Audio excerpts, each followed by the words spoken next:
We'll call this special meeting of the Silver City Town Council to order. Please rise and join us for the Pledge of Allegiance. I pledge allegiance to the flag of the United States of America and to the republic for which it stands, one nation, under God, indivisible, with liberty and justice for all. If I could ask Councilor Moronis to read our mission statement, please. Sure. Silver City is the hub of an inclusive community settled within a small town that, through guided growth, honors and preserves its historical, cultural, and natural heritage while facilitating jobs, health, and education resources such that the residents and visitors may enjoy and protect the recreational opportunities of the area and high quality of life. Thank you. The one and only item on the agenda today is discussion only on issues relating to the Esperanza Hills Planned Unit development. No action will be taken by the council. And I just remind the council and the applicant, this is, I believe, currently still in negotiations and subject to a pending hearing. So comment by the council would be most likely inappropriate. However, we definitely want to hear what you want to say. So.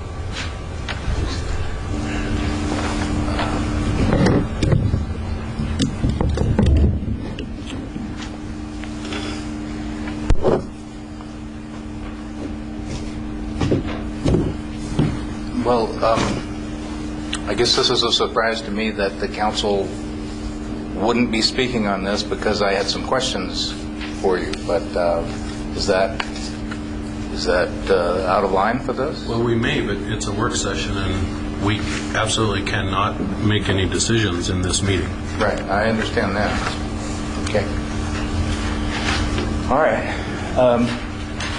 Good afternoon. At the last PUD hearing before this council, Councilor Simon Wheaton-Smith said that it would have been better to have a work session on such a big proposal before the hearing.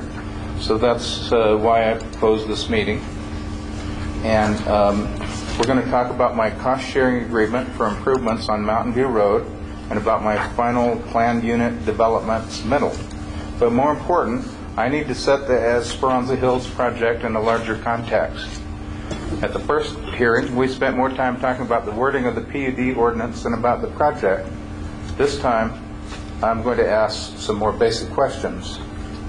And these are the topics I want to cover and the questions that I'll be answering.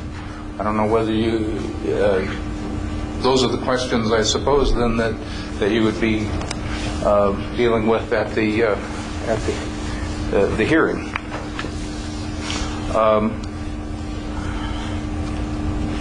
I might as well warn you that I'm not happy with the way the process has gone, so be prepared for some tough discussions. I'm going to do this in two parts. First, I'd like to give a presentation, and I'm going to ask you to hold your questions and comments until the end. And I'll try to keep this short, but there's a lot of ground to cover, and it won't be as short as I wish I tried to make it. And after that discussion, I have slides and background on each provision of the cost-sharing agreement, and we can go over them one by one. I'm going to start by telling a couple stories about this project. Early on, I described my plan to a local man who I expected to be a strong supporter. I told him about the green clusters and the community orientation. When I finished, he said, "Why are you trying to destroy our town?" I was shocked. I tried to explain that the project was green and environmentally friendly. He said, "I don't care if it's green or orange or black. You're talking about adding 300 houses to Silver City. That's 700 or 800 people. We can't handle that population increase from just one project." Where would they work? What would they do? Are they just trying to bring in rich retirees? Haven't you been downtown and seen the empty storefronts? No, I said, I want to get people of all ages, families, elders, and children. I want to attract locals as well as outsiders. But before the words were out of my mouth, I realized it wasn't that simple. Any local people moving to Esperanza Hills would have to sell their old houses before moving to a new one. the project really would increase the population of Silver City. Is it desirable to increase the population? Is it possible? Is this the place for it? Consider this project in combination with other development proposals. Is it feasible? In addition to people who don't want this level of development, there's another group who opposes it. To understand who they are, let's take a look at the area. This is the project right here in red, Bullard and Broadway right here, Mountain View Road in green, 10th Street, Agave Street, Ranzo Way, and the yellow is the town boundary. So we have three different categories here. The red is for residential. That's Vistas de Plata, which would eventually be residential. There's the Rio Vicente area, which was the part of the project that was built, and that's another residential area. And then we have about 250 acres of completely, more or less abandoned property. Most of it, almost all of it, is less than a mile from town. A mile is about like that.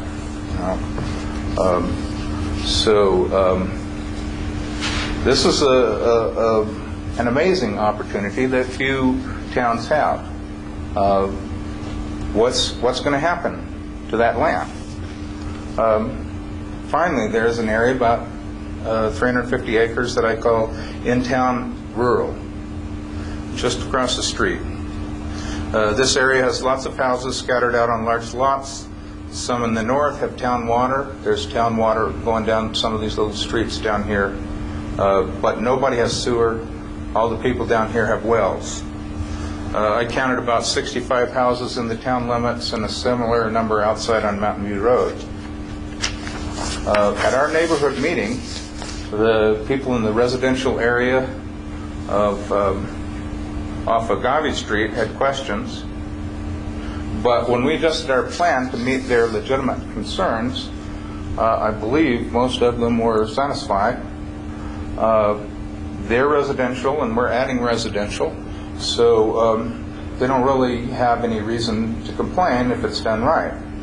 The people from this area, there were a couple of people that were very strongly speaking, and they were totally opposed to this project, and they bought into this in-town rural.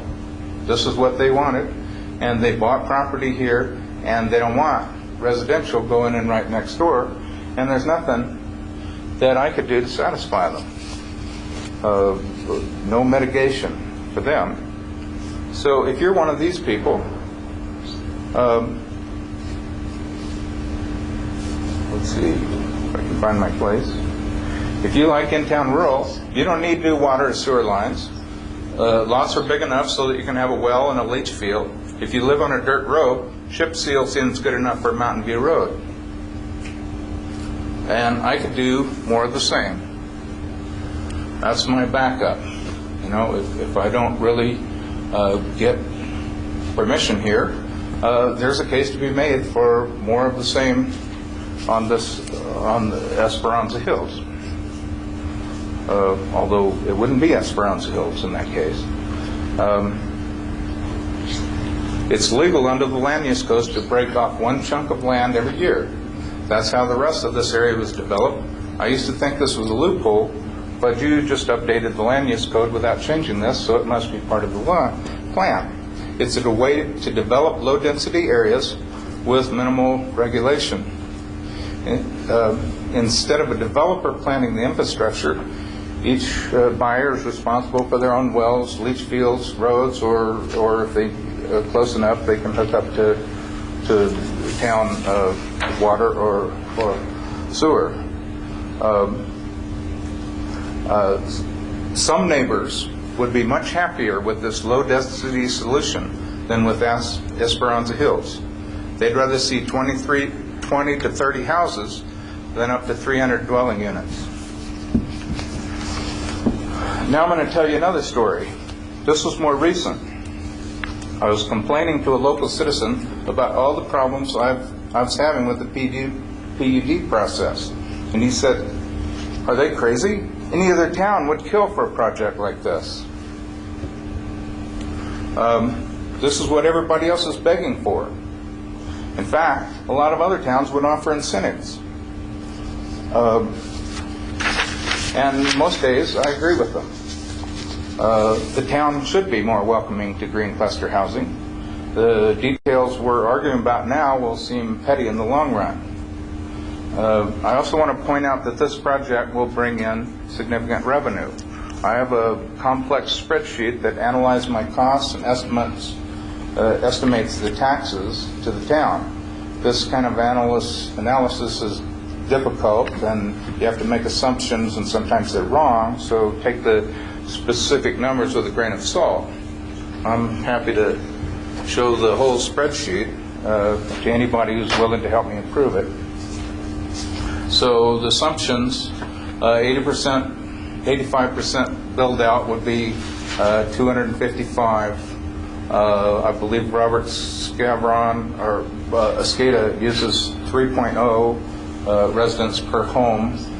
Some towns use 3.5, so or 2.5, but the total estimated new residents would be 765 using those assumptions. Here's my estimated cost to build infrastructure, $2.2 million. Cost to build the homes, $29.4 million. That was a surprise to me, but it's a conservative estimate. $126,000 for a house and $93,000 for an apartment. I think it was about 40% apartments and 60% houses on my estimate. I'm not sure of that. Cost to build businesses, $12.2 million. Total cost, my estimate is $43.8 million. It's scary. Now, this is an estimate of the taxes provided. One-time gross receipts from building the buildings, that's every nail and board and yard of concrete or whatever, over 22 years, comes out to $684,000, average per year $31,000, and that ends at when the construction ends. Now, yearly gross receipts, I estimated this amount, which that's how much those people would buy cars and TVs and whatever people need to buy, and the business income as well. Then property taxes aren't very much, but they are for the county and the school, and that benefits us, the town indirectly. Yearly water and sewer, garbage, I'm estimating that amount of income. Of course, you have to pay as well to do that, so it's not straight income. Yearly total, $151,000, which, it would be much lower. It would build up over time. And, again, this is some of my estimates are it's hard to estimate what's going to happen over 22 years. Currently, by the way, the town gets $458 a year from Esperanza Hills for property tax only.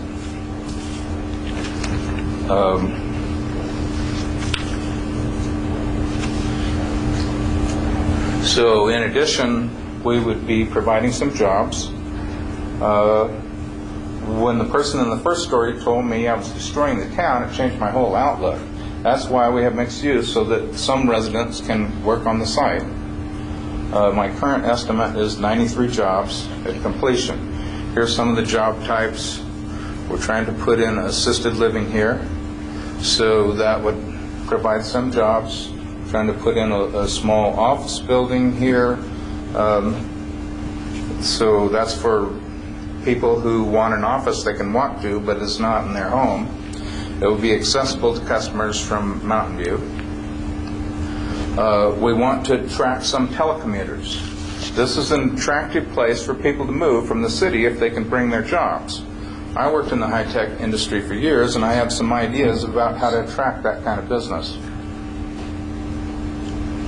And just generally trying to create a business-friendly atmosphere and be open to unexpected possibilities.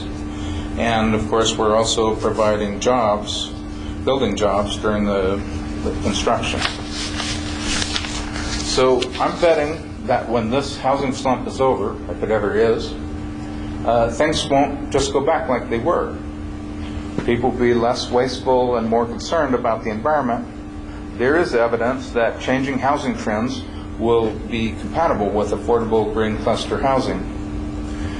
But because the project is spread over 22 years, I have to remain flexible. That's why many aspects of the PUD are vague. No one knows what kind of housing people will want. This also requires some faith, a lot of faith. I believe that if I start out doing good things, one good thing will lead to another. But it depends on economic recovery. If there isn't any recovery, I won't get loans, and neither will home buyers. And that's why I've been very careful not to make too specific commitments. All my promises are tied to progress. Now, you need to understand that success could lead to dynamic change. If I'm successful with the first part of Esperanza Hills, and if Mountain View Road is paved, this area will change. So don't start unless you can accept the consequences.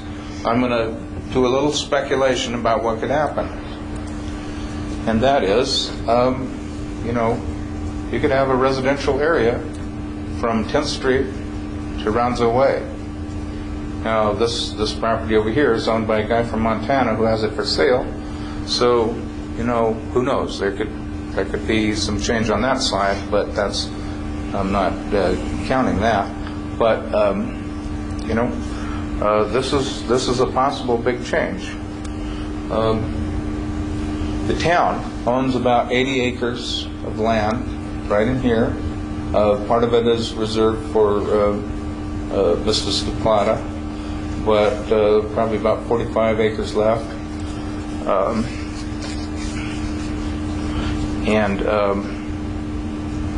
If Esperanza Hills, Vistas de Plata, and paving of Mountain View Road happen, developers will start to get kind of interested in this land.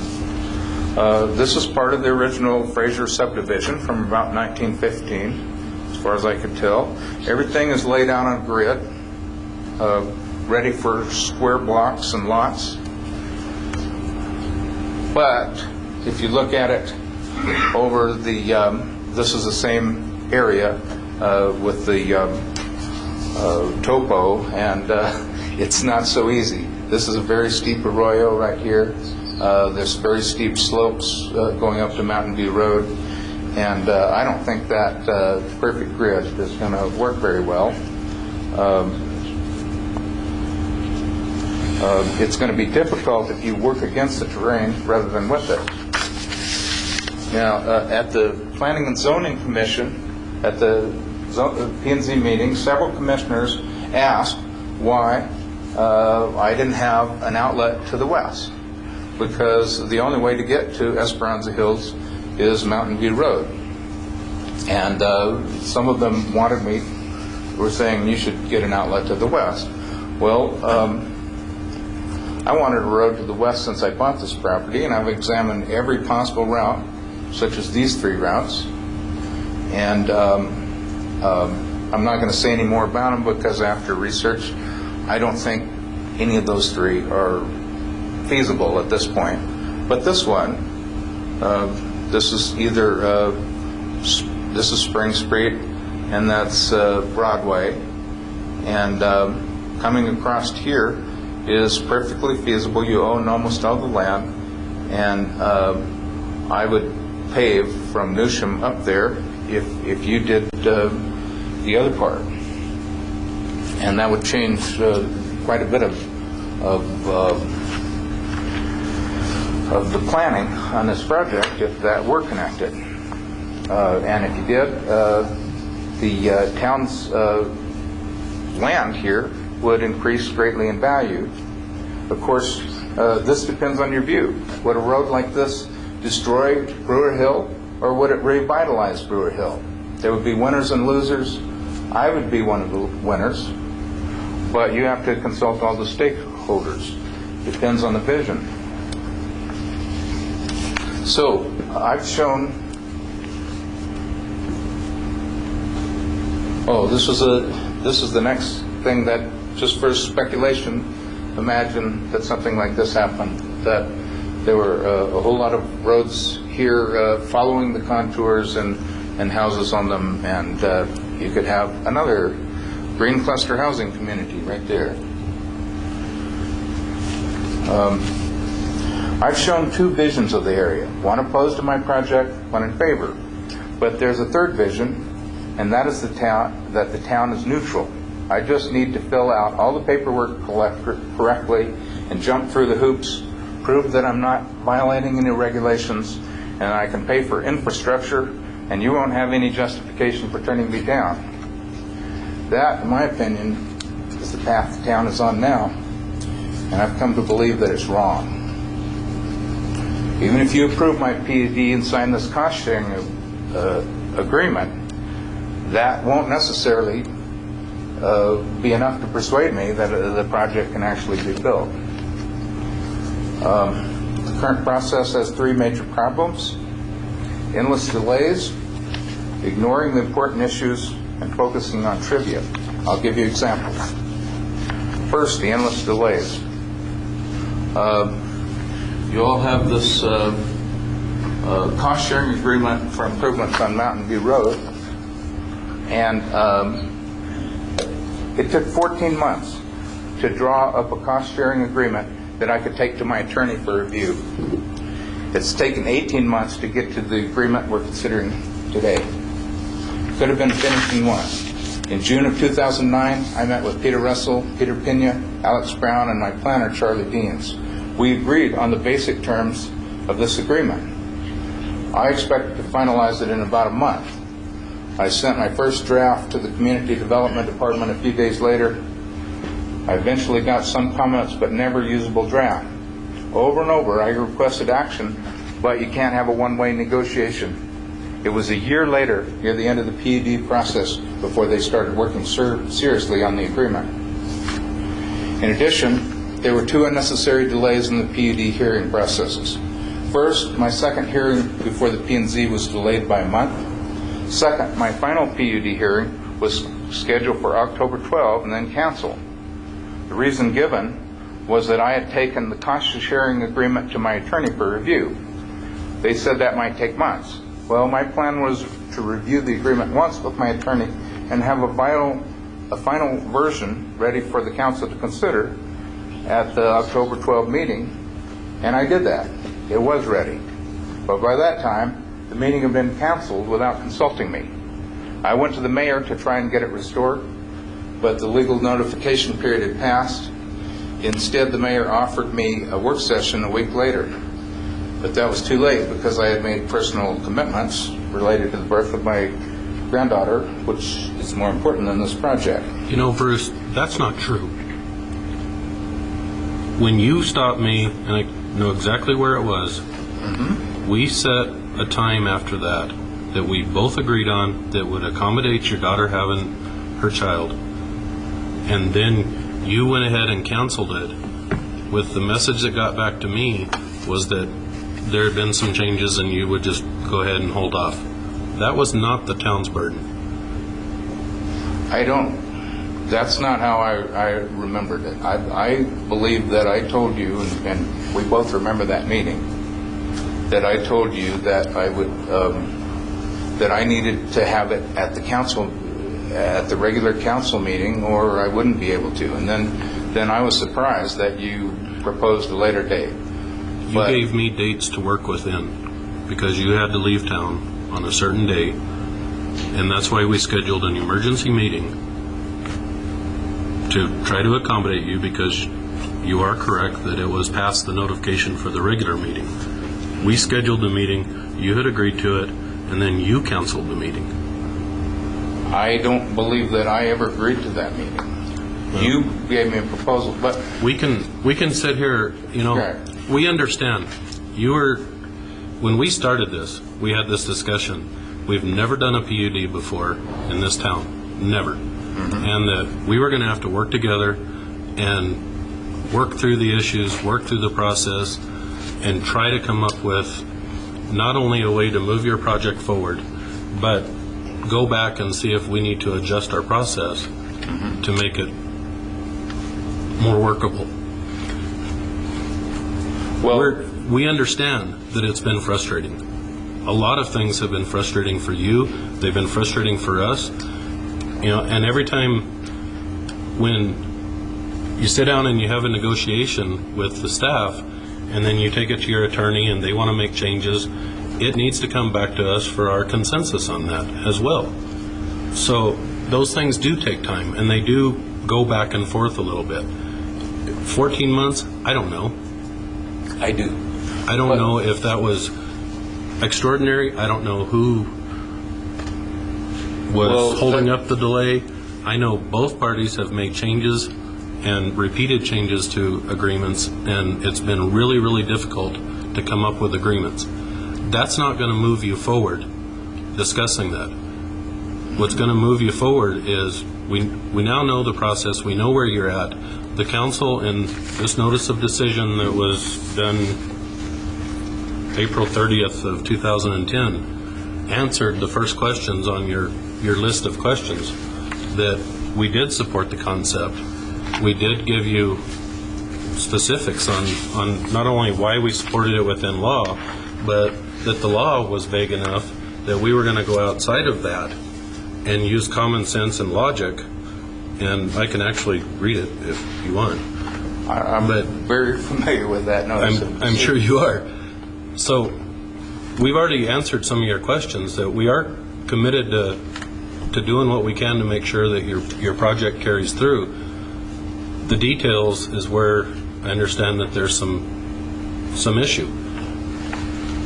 We're going to take this to a hearing whenever the applications are complete and we're ready to get to a hearing. But after it's all over, I'd love to sit down with you and figure out how can we rewrite the land use code and make the amendments. Well, there are problems with the land use code in terms of the PUD, but that's not really what I'm talking about. I'm talking about it was a year from the time that we agreed on this before they even started drawing up and several times I asked. So I can't change that. I won't beat this dead horse if that's what. But Well, I can't change it. yeah. Okay. Well, I will. But you remember that meeting, and you remember how angry I was at that point as well. I do, and I imagine you're still there. I'm still somewhat angry about this process. Anyway, when that was canceled,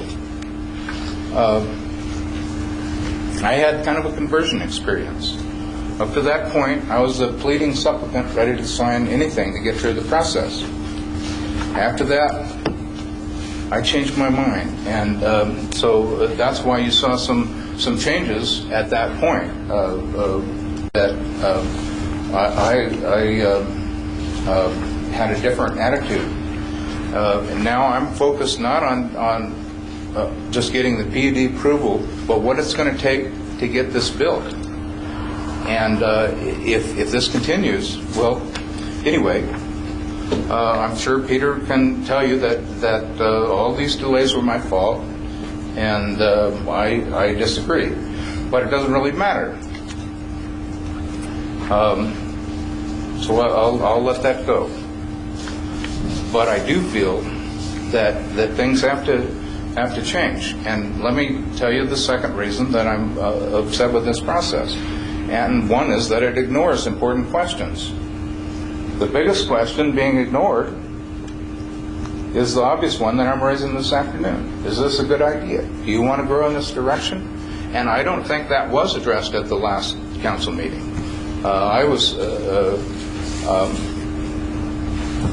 These secondary effects, I don't think that they've ever been considered. And another important question that hasn't been raised is what's the appropriate density of this development? We were ready for discussion on this, and we kept expecting to come up, but staff never raised the question. During the P&Z hearing, one of the commissioners said they would support the project because it had a lower density than the original Rio Vicente project. Actually, the density is much higher. It never came up. And then the last example is one that I hate to even talk about. I'm so sick and tired of it. This one sentence. I have wasted, I can't tell you how much time on this one sentence.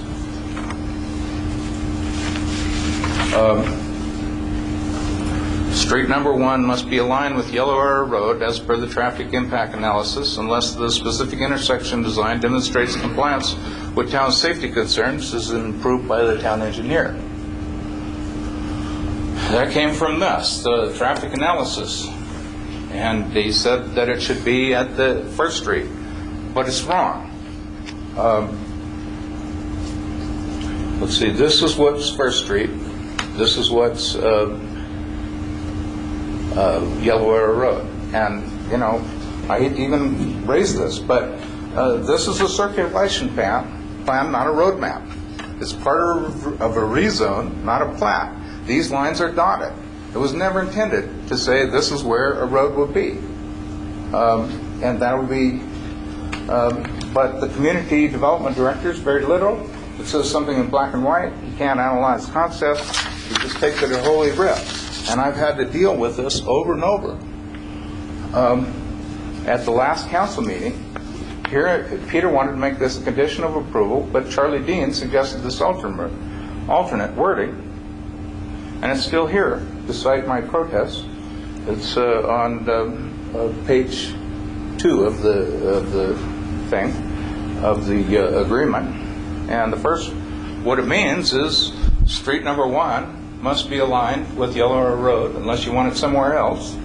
The second part of it says the specific intersection design must demonstrate compliance with town safety concerns and be approved by the town engineer. But that's wrong. I don't have to get approval from the town engineer for this specific intersection. I have to get approval for every inch of this road, for every intersection, for the whole thing. The town engineer has to approve every bit of it, and that's because these roads are going to become public roads. I build them, you maintain them, but only if the town accepts them, which it will do when the town engineer approves them. If I build without approval, I won't get building permits, and I'll have a very expensive road to nowhere. Now, why does this bug me so much? Charlie Deans would tell me to just shut up, and probably you would tell me the same thing. You know, this doesn't really mean anything. But Peter gets his way.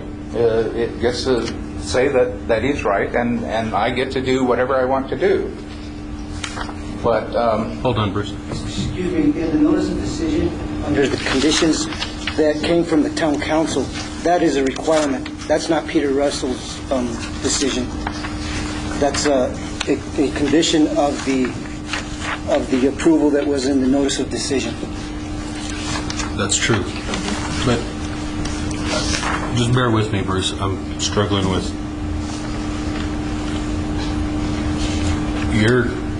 your final plat. The roads look different than that flow of traffic diagram. the final plat may, we're going to have to come. For instance, we'll have to have a loop. We'll have to come across this arroyo, the green part, the arroyo. But will we come across it here or here? None of these things are. This is a circulation plant. None of these things are cast in stone.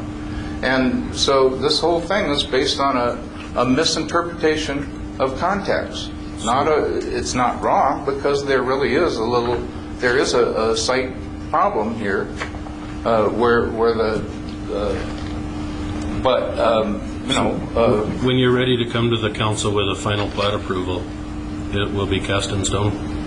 yeah, the plat will be cast in stone, yes. Okay. So anyway, Recommendations like that are recommendations.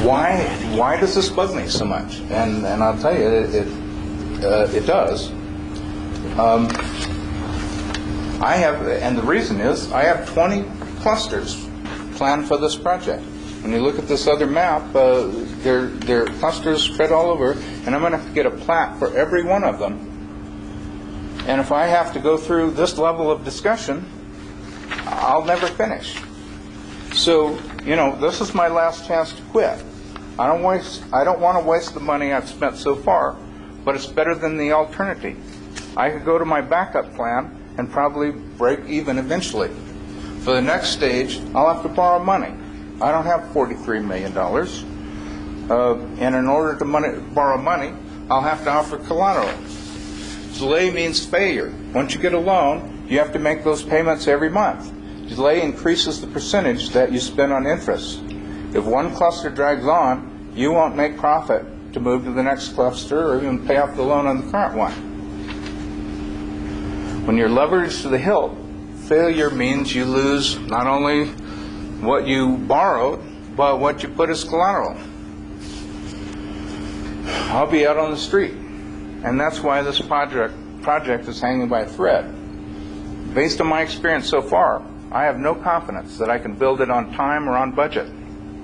Regulation is supposed to be an important but relatively small part of the development process. But here, regulation has taken over. You have to tell me whether you want to see this project happen. My greatest fear is that I'll get approval, but in an atmosphere that prevents me from completing it. Death by 1,000 paper cuts. Well, maybe I'm just not the right person to be a developer. From what I hear, the regulatory environment is tough everywhere. People say, if you think this is bad, try dealing with those arrogant, petty bureaucrats in Santa Fe or Tucson.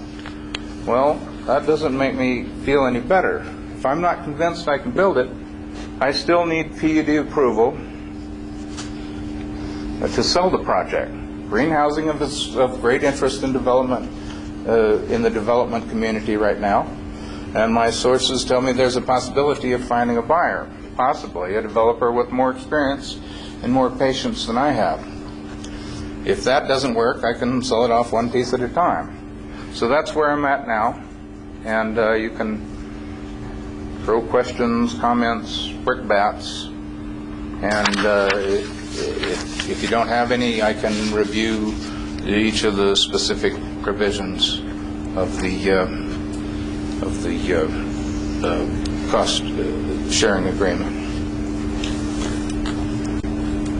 I understand that's where you had an issue, was where you have a current issue was the cost sharing agreement? Well, there are quite a few issues in that, and I That's an can... agreement that's under negotiations right now. If this is a legal question, if the contract can be openly negotiated in this meeting. And a legal answer? Well, first of all, you can't take any action. Correct. If the most that you could do, I think, is to encourage the town manager or the community development director to get on with the negotiations in an expeditious fashion. But as far as defining the terms for their negotiation, I don't think that is a proper council activity. So the issue of negotiations, in this process, I'm more of an outsider. But what it appears to me is that there has been a failure of communication between the developer and the community development department. So seeing that situation, and without saying who was right and who's wrong, the developer sought to go over the community development director and go directly to the town manager.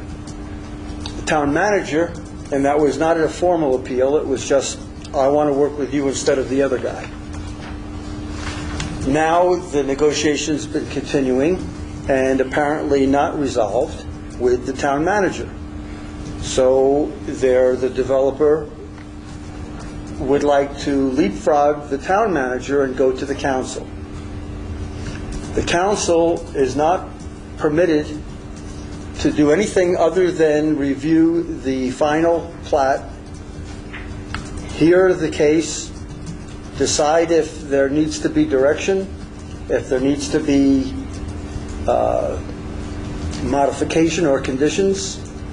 You can either send it back and say, we don't accept your plan as a final plan, we don't think it's complete, or it can vote on it and say, go for it, with conditions. So, from my perspective, at least at this meeting, there's nothing that you can do. You've heard the presentation. The matter, the town manager could just as easily have said, you deal with the community development director, you find a way to communicate. Or could have, as he did, step in. But now there's another leapfrog going to the council. Some of the questions that were posed, does the town want this? Well, there's been 3 formal hearings and 3 approvals. But there are conditions. Sometimes the conditions are mandated by the law. Sometimes the conditions are mandated by the council, or the P&Z or the council. And if those conditions, if they are ambiguous, then they need to be resolved. And if they're not ambiguous, then it's a matter of working things out. And if the developer is not happy with the interpretation on any particular issue, in defining if there is an ambiguity in what the council wants or what the law wants, then there should be an attempt to work that out, to work out the ambiguity. I don't see, as far as the law goes, I don't see ambiguity on the PUD. It's deliberate to be vague in certain areas, but the primary role of Mr. Russell is to do what the council has asked him to do and to do what the law tells him to do. Thank you. I believe that we only have one major issue and possibly some minor details that are left. And my understanding is that I could present those issues at this meeting. You couldn't make any decision on them, but that you could discuss it. You just wouldn't be able to make any decision. That was my understanding. But if you can't even discuss it, then you can still hear the presentation on what the issues are. Let me tell you what we can do. Briefly, we have this notice of decision from April. If you have issues with this, you can apply to go back to this step. And it'll go back through that process, and then you can argue that, such as the what's it called, the decision, first page, number 2, or first paragraph, number 2, is that street number 1 must be aligned with Yellow Arrow Road unless an alternative intersection design is approved by the town engineer. That was a requirement that the town council put upon you when we did this hearing. Yeah. So if we want to go back and debate this notice of decision, hold on, then we have to go back to that step. If not, then you're going to have to accept, when I turn to Alex and tell him, I want you to make sure that we are moving forward with this notice of decision and the council direction that came out of that last hearing. And let's get on to the next step so you can at least get your final to our consideration. Well, I don't want to go back to that step. The condition that I'm objecting to is not, because the condition has no effect. I can do the same thing with the condition as without it. In fact, so if that's necessary to leave that in there, fine. But there are some issues that aren't decided, or that I could explain to you if that's appropriate. Well, Councilor Whedon-Smith has a question, but real quick, it's not appropriate to discuss the cost-sharing agreement for improvements to Mountain View Road because you're still in negotiations with staff. My direction to staff is to negotiate with you aggressively. Let's get to the next step. Councilor Whedon-Smith. My question is, looking at the April 30th decision or clarification, seems to me condition number 2 is permissive, not limiting. Because it says it must be aligned with you unless an alternative is approved by the town engineer. That's permissive and allows Mr. McKinney to go talk to the town engineer and come up with anything he wants. So I haven't tried to even understand why we're wasting any more time on that particular issue. Yeah, I don't think permissive, not we are we? All right. We're past that issue. I'm finished with it. The cost sharing agreement is where we do have a hang up because it is in negotiations. It is fully inappropriate for us to interfere with negotiations other than to direct staff to do their job.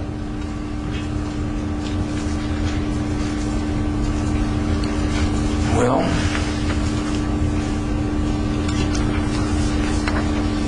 I guess that was...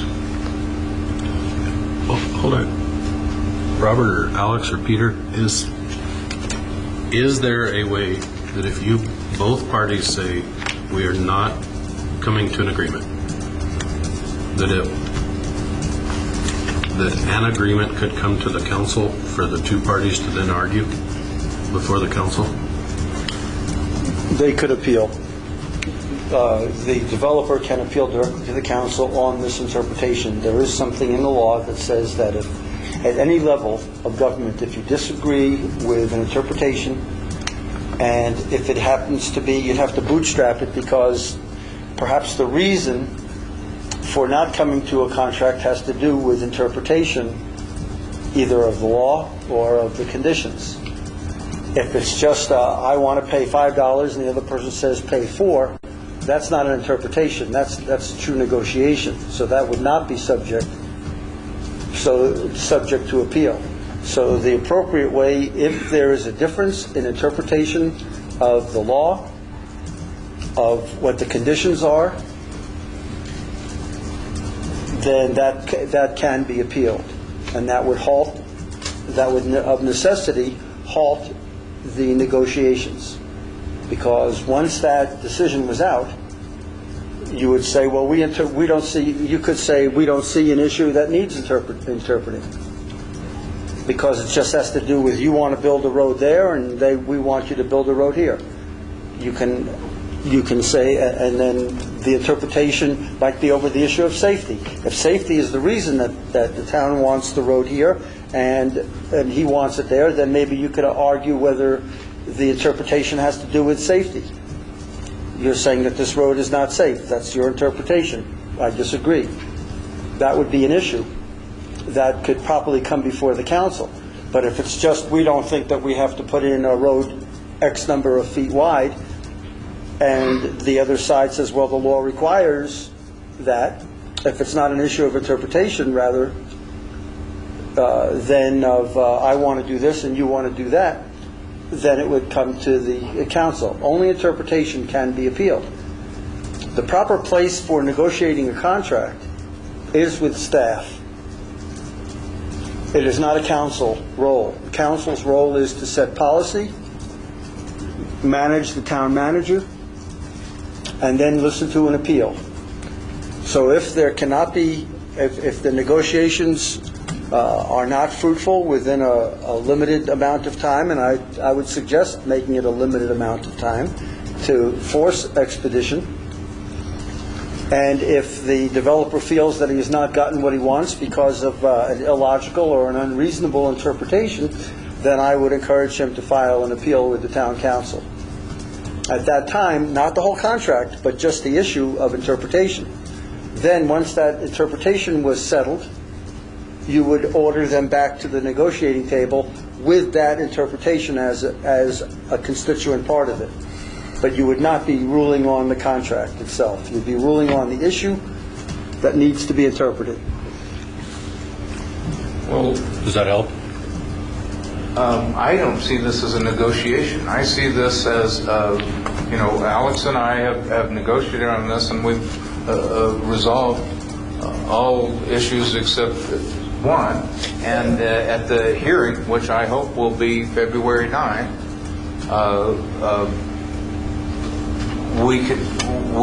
if there's anything left, or if you don't understand what the terms either that have already been negotiated or the terms that are unsettled, then we could have a discussion at that hearing. But I'm just suggesting that because that hearing will be to keep that hearing short, that we go over some of those issues now. Well, I respect the keep the hearing short, but within the boundaries of our process, I can't worry about that. Peter? February 9th? Yeah, I just want to address the February 9th. This is the first that I've heard of a potential hearing for February 9th. There is no current application pending before the Community Development Department. Mr. McKinney came and took back all of his submittals, so we don't have a submittal. He can resubmit what he has, and then we'll circulate it again through staff. And then there's a 15-day notice period, for everyone involved. So I don't think that the February 9th date can really be met. Is it? I don't think that's correct. I submitted these, and I sent an email to Peter saying that this was my equivalent to a submission. Everyone has had those. This is the kind of thing that I'm talking about. This is the kind of delay that is a perfect illustration of why I'm so upset. But did you go take all your stuff back? I took it to the town clerk. I didn't take it to Peter. Peter is arguing about the fact that I took it to the town clerk instead of to him. No, that's not correct. What happened was he made a submittal in August, and then we had the meeting that was canceled. We kept the material until recently. Recently, Bruce came and asked for all of that material back. I gave it to him. He did email me something, but from my point of view, that's not a submittal. I don't know if in the interim some terms have changed, and I would have to review the submittal to make sure that the staff has seen the thing. It might well be the same as the one submitted in August, but in fairness, we'd want to have a chance to look at it. So, after you took all the stuff back after the August meeting or September meeting was canceled, actually, did you then deliver it to the clerk? I delivered it to the clerk. She wasn't there. I delivered it to Alex's secretary, and she was going to. She delivered it to the clerk. But there was no staff report. I understand that. So, what you gave to Alex's secretary, nothing has changed on that since? Not a word. So,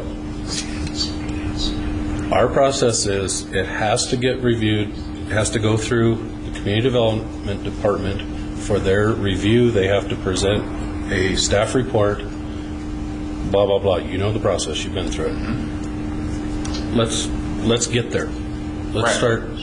So February 9, and today is the 24th. I don't have a calendar. The next regular council meeting is February 8th, and I have received no word from community development that there's a public hearing on that agenda. When will you deliver this guy? We don't have the notification time. All right, well, my concern is, and it would be okay to have this at the second meeting in February. My concern is that we've got an election coming up, although it seems to be pretty much resolved. This council considered this, started the process, and I would like to have this council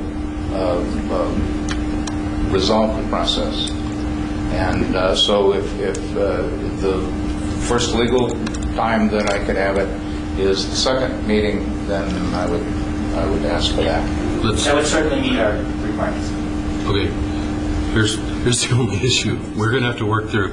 If you can give us some dates, because we need to move the second meeting in February from its regularly scheduled date, time, and place.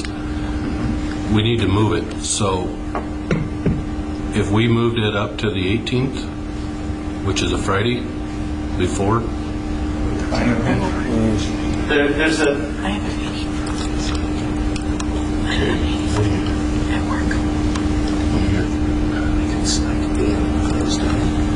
17th? there's another issue involved. If you look at the notice of decision, one of the requirements where there's final approval is that there is a road agreement that's agreed to. So if the road agreement is agreed to, then I don't know how you're going to hear it. We're going to do our best to come up with an agreement in time for that meeting Okay. with whoever Alex directs from the town staff, and it's his responsibility. If he sends you back to Peter, you're going to have to work with Peter. And let's work through this agreement. Let's get it resolved. If you come up with the issues that Robert identified, that means that you can come back to the council for a ruling on interpretation, we'll do it. Let's get it moving on that. Can I ask one question? You may. I would just, is it okay if I just make the agreement with Alex on the one issue that we have left? One major issue, and there may be minor issues, and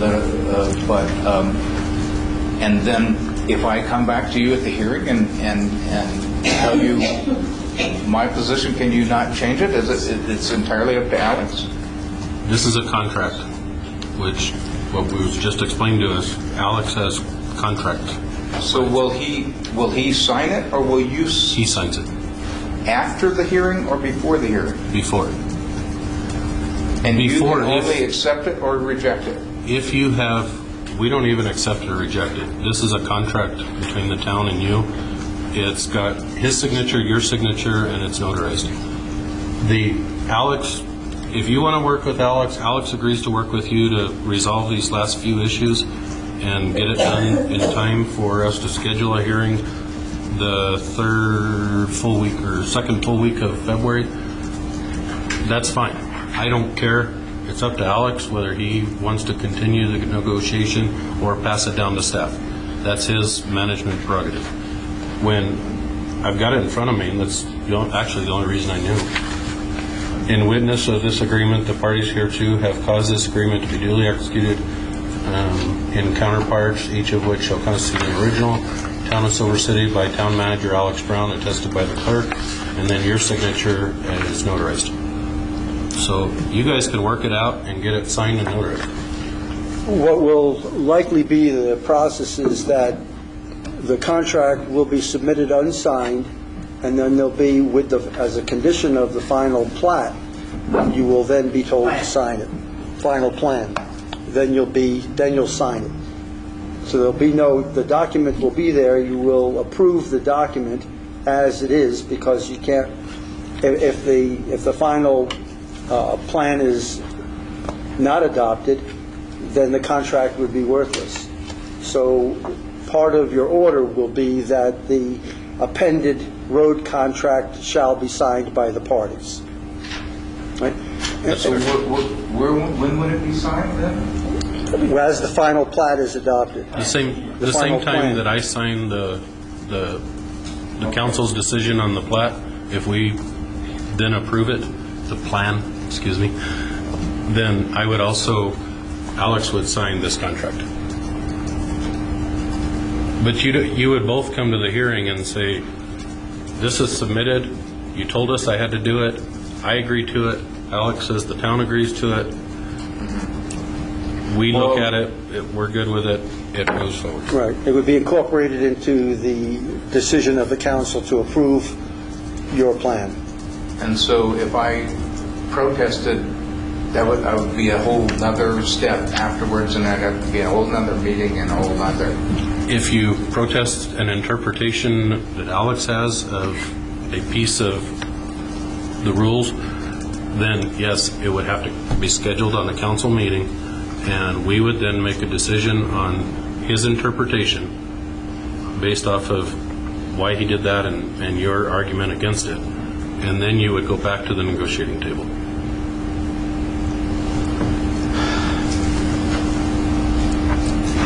Okay.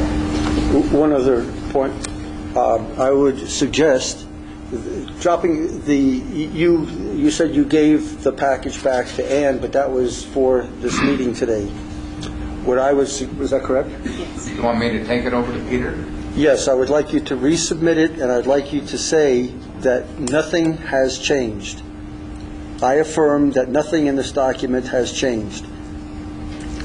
That will expedite things and will clear up this gap, But because... you want that in writing, because I can say that right now. Well, it'd be better in writing, because you're looking at a long-term record, a long-term project. It would be better to do that. The only way, because under the law, your withdrawal of the submittal could be argued that was a withdrawal of the project, and you don't want that, of course. So it's better just to resubmit it. It covers the gap. I am resubmitting the documents. Nothing has changed. And that covers the gap, and then we can move on without any gaps. Fair enough.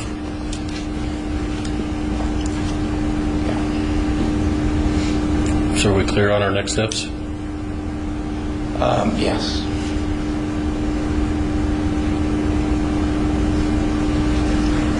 All right, are we finished then? Let's work. If you can work with Ann, we'll make sure that we get a meeting scheduled. Mayor, normally I get a request for public hearings from community development. They submit documents with it. I'd rather do the normal process. They will, but we need to make sure that, because we were going to reschedule or postpone the last meeting in February, when they submit that, we need to have some dates so we don't spend a week trying to figure out when all of us are available, when Bruce is available, when everybody's available. And we already identified Simon's not here on, Councilman Smith is not here on Friday the 18th, so maybe the 17th would work. If everybody wants to check that, let Ann know if we're available. When the packet comes through, she'll know what date to put it on, and we'll all be here. Can I have you have copies of that right now in front of you, right? Yes, we do. Well, I believe. Can you give those back to her, and she can give them back to me, and I can give them to Peter? Are you talking about the booklets? I'd be happy to. Yeah, sure. You just want the booklet or this whole? The whole thing would be fine. I'll do it right now. That's the rest.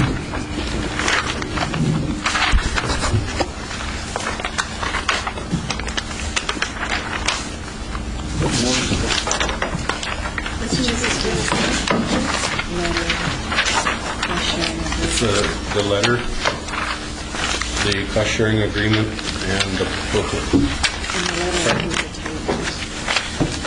The cost sharing agreement will be different. Oh, well, yeah, you can throw that in. I'll let you guys through it. So you can...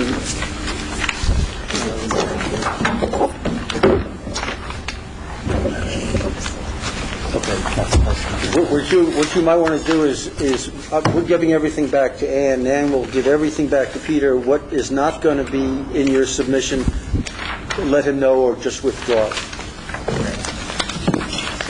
right, thank you. Thanks, Bruce. Any other business? Come on up.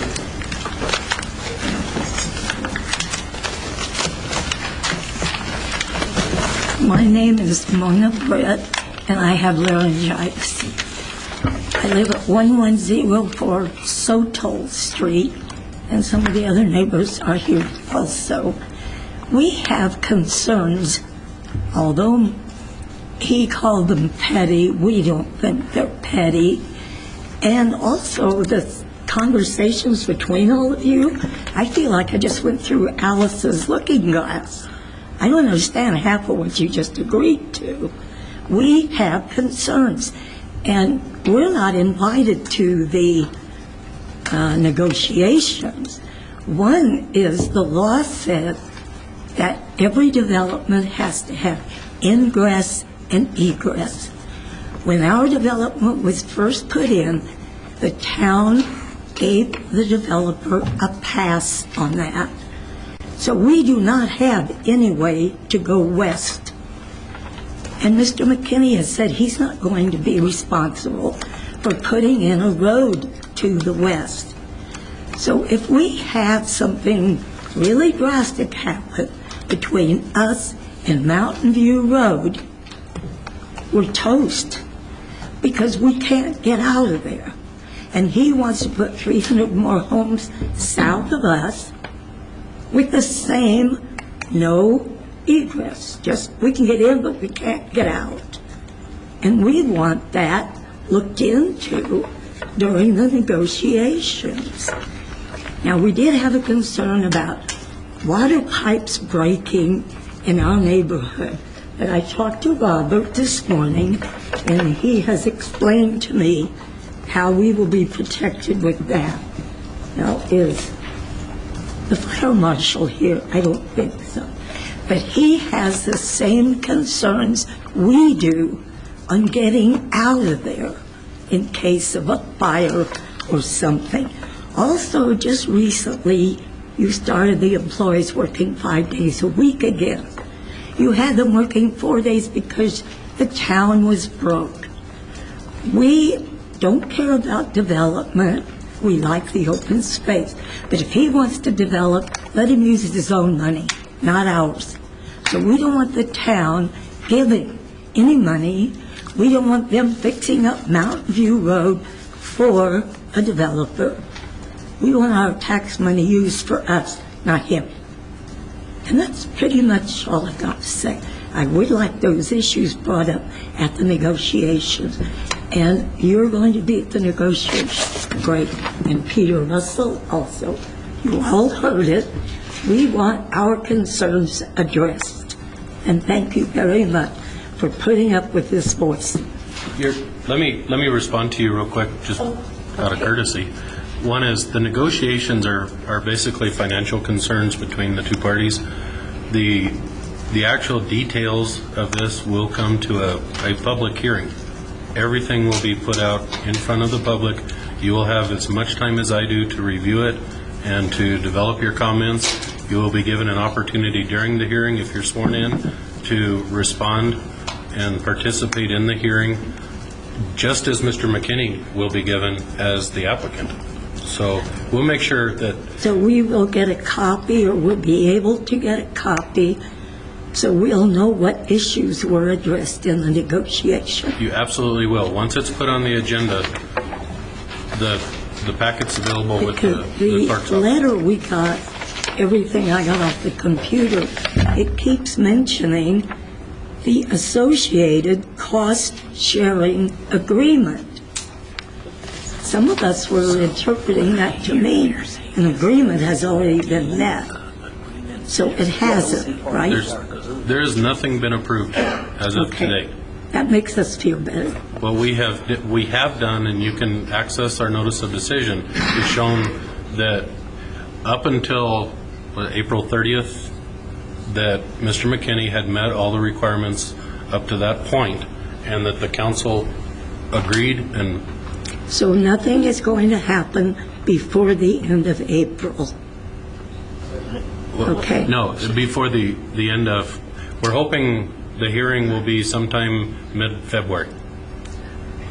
So Okay. watch the newspaper, watch our website where we post our meetings, and it'll be advertised, and it'll be advertised 15 days before the hearing. Great. Thank you very much. You bet. Anything else? Anything else? Motion to adjourn? I move to adjourn. Mr. Mayor, I second the motion as stated. We have a motion and a second. All those in favor signify by saying aye. Aye. Any opposed? We are adjourned.